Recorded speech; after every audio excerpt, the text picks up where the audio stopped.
This is your WW3 news of a Monday afternoon.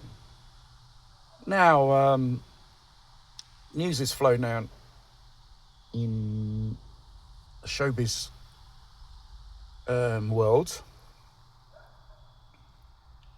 Doctor Who has come to the end.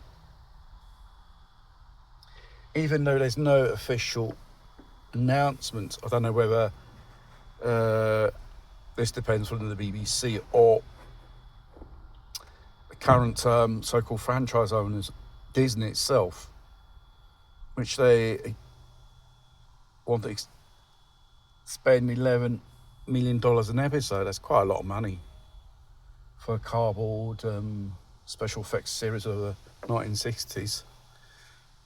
At that time, what really happened? Well, there was a whistleblower inside that says Doctor Who's too woke for the American markets because it looks like this program, its big market outside the UK is America. And obviously, in the last few years or so, it has gone woke, diversity, equality, and inclusion, all that type of stuff. It just puts, fans off. Fans don't want this bottle crap. You give them what they want. And obviously, with other franchises like Star Wars and Star Trek, it looks like it's the same thing over and over again. So last year, Disney walked out with no public announcement, no press conference, nothing. And the fact is, there is no Doctor Who to replace the one which is going out or whatever. Bill Piper,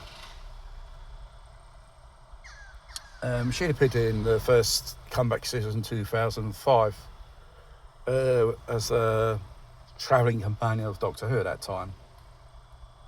Which her comeback was pretty good, and it was guessed pretty right. And that's how our Doctor Who was regenerated in a certain way. There's no money, and even no one to replace the Doctor, so the TARDIS will remain empty. Instead of this year, the so-called Christmas or Easter special, it's going to be next year. Looks like postponing it. That means they got no one to play the role of Doctor Who. It was one of the most ambitious roles in British television, which guaranteed many, what you would call it, actors and actresses in these cases, stardom, springboard into the film industry, acting as well. And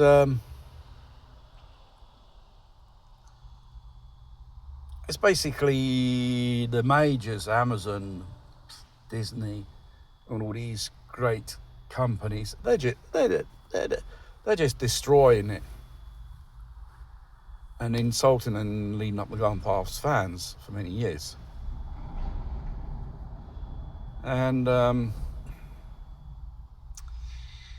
it's sad. These science fiction series, I should say, or films, it probably won't be even made anymore. What corporations are going to pick them up? We can do the same thing. It's already on a life support system, and they can and you won't know they're going to pull the plug, and then that series or films will just die out, hoping someone else will buy it. Passing the hand in hand, it just ruins it. When George Lucas, I don't know, many years ago sold Lucasfilms Industries and all the rights regarding to Star Wars franchising, I think he just made a big mistake in the long run, because the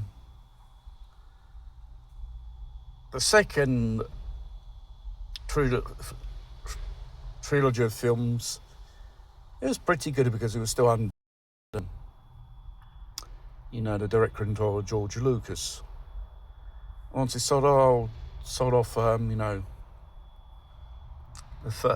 it off, and Disney took hand of